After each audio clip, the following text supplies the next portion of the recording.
प्यार किया है? मैंने भी किया, पर बिना बताए। दोस्तों, आज अपनी ज़िंदगी का एक छोटा सा वाक्य सुनाता हूँ।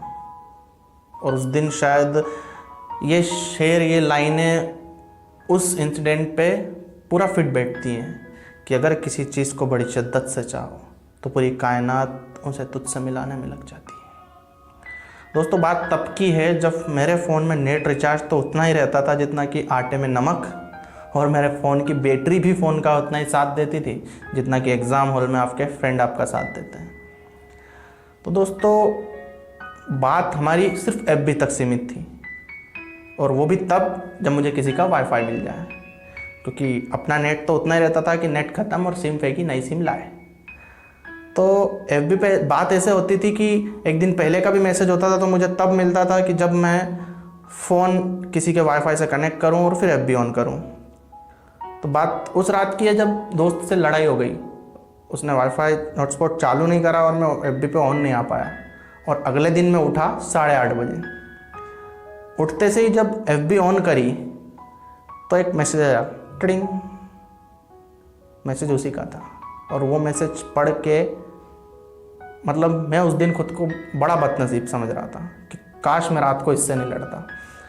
मैसेज में लिखा था कि उसकी ट्रेन थी सुबह 8 बजे उज्जैन से, वो कहीं जाने वाली थी, और बात इतनी थी कि मैं 8:30 बजे उठा था।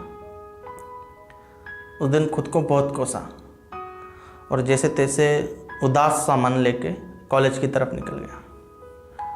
कॉलेज पहुंचा, और जैसे ही एक लेक्चर ख़त्म होने के बाद हम कैजुअली फ़ोन यूज़ करते हैं, और उस दिन एफबी खोल के देखी मैंने तो 10 बजे फिर एक मैसेज पड़ा था कि सॉरी, सुबह 8 बजे जो मेरी ट्रेन थी वो मैं नहीं पकड़ पाई, क्योंकि जो सुबह 6 बजे गांव से बस चलती थी उज्जैन के लिए वो नहीं मिल पाई। खुशी हुई, अंदर से बहुत एक्साइटेड हुआ, और लेकिन टेंशन ये था कि मैं उस वक्त उज्जैन से 10 किलोमीटर दूर मेरे कॉलेज में था। अब खुशी तो थी कि 4 बजे एक बार फिर अपने पास चांस है, लेकिन 4 बजे तो अपना कॉलेज छूटता है। फिर टेंशन, फिर छुट्टी लेने के लिए प्रिंसिपल के पास गया। तो छुट्टी लेने जैसे ही प्रिंसिपल के पास गया, बात फिर आके अटक गई, क्योंकि उनको पता था कि ये रोज़ छुट्टी लेके जाता, कभी पेट दर्द, कभी सिर दर्द, कभी बुखार। तो उस दिन छुट्टी मिलना बड़ी मुश्किल था। तो मैं पहुंचा प्रिंसिपल के पास छुट्टी लेने। जैसे ही पहुंचा, उन्होंने जाते से बोला, आज क्या बहाना है, आज तेरे को छुट्टी नहीं मिलेगी। फिर टेंशन, तो टेंशन में उदास सा मुँह लेकर मैं फिर प्रिंसिपल केबिन से बाहर निकला और बैठा कोने में। जाके दोस्तों ने बोला, क्या बात है फिर? अपन ने बताया। तो मैंने जैसे ही उसको बताया, उसने बोला कि एक बार और ट्राई कर। उस दिन मैं हिम्मत करके एक बार और ट्राई करने गया, और फाइनली मुझे छुट्टी मिल गई। लेकिन इसके बाद एक टेंशन और थी कि उज्जैन तक कैसे पहुंचा जाए। तो मेरा दोस्त था साहब, तो मैं दोस्त की तरफ देखा, उसके पास फाइनली ब्रांडेड अच्छा माइलेज देने वाली एटलस की रेंजर साइकिल थी। उस दिन मुझे दोस्ती का मतलब पता चला। मैंने दोस्त से बोला, आज तू मेरी धन्नो और मैं तेरी बसंती, और आज तुझे मेरी बसंती का इज्जत का सवाल रखना है। मैंने आज तू उज्जैन टाइम पे पहुंचा था मेरे को। और साहब दोस्त ने हाँ करी। हम जैसे जैसे हाँफते थकते थकते वो 10 किलोमीटर साइकिल चला के उस दिन मुझे रेलवे स्टेशन तक लाया। और मुझे जल्दी इतनी थी कि मैं रेलवे स्टेशन पे पहुंचते ही चलती साइकिल पर से उतर के निकल गया, और उसको थैंक यू भी नहीं बोला। वो मेरे मुंह तरफ देखने लग गया। अब उस दिन फिर इतना तो पता था कि शाम को आने वाले हैं, लेकिन ट्रेन कितनी बजे है, कौन से प्लेटफॉर्म पे है, कौन सी ट्रेन है, ये पता ही नहीं था।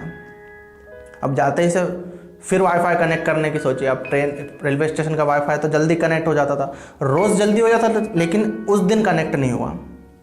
फिर टेंशन। बैठे साहब रेलवे स्टेशन पे इंतज़ार कर रहे। रेलवे स्टेशन पे इंतज़ार करते करते पास में बस स्टैंड था, तो मैंने चलो बस स्टैंड पे दिखाओ। बस स्टैंड पे देखने निकल गए। बस स्टैंड पे भी कुछ नहीं मिला। फिर उदास होकर वापस रेलवे स्टेशन आए, और किस्मत से वाईफाई कनेक्ट हुआ। मैं फिर एफबी ऑन करी, फिर एक मैसेज पड़ा था कि ट्रेन 4 बजे है, और 4 बजे ट्रेन है, और प्लेटफॉर्म नंबर 1 पे है, और मैं उस वक्त प्लेटफॉर्म नंबर 7 पे था, और टाइम हो रहा था 3:45। क्योंकि पिछले 2 घंटे से मैं रेलवे स्टेशन पे इधर उधर भटक रहा था, बस स्टैंड गया, इधर उधर गया, तो टाइम वेस्ट हो गया। और मेरे पास थे 15 मिनट, और एक के बाद एक ट्रेन आ रही थी, जा रही थी, और मेरे बीच में थे 7 प्लेटफॉर्म। दिल तो कर रहा था कि पटरियाँ कूद के चला जाऊँ, लेकिन प्रैक्टिकली ये पॉसिबल नहीं था क्योंकि पुलिस काका खड़े ही थे। तो जैसे तैसे मैं पुल पे चढ़ा, पुल क्रॉस करके पहले प्लेटफॉर्म पर आया। उस दिन किस्मत से भीड़ भी इतनी कि मतलब पाँव रखने की भी जगह नहीं। पुल पार करके प्लेटफॉर्म पे आया और फिर कनेक्शन गायब, क्योंकि प्लेटफॉर्म भी इतना बड़ा और कम से कम 400 से 500 लोग प्लेटफॉर्म पे। उसे ढूंढूं तो ढूंढूं कहाँ। अब इधर घूमा उधर घूमा, दुकानों पे देखा, नहीं दिखी।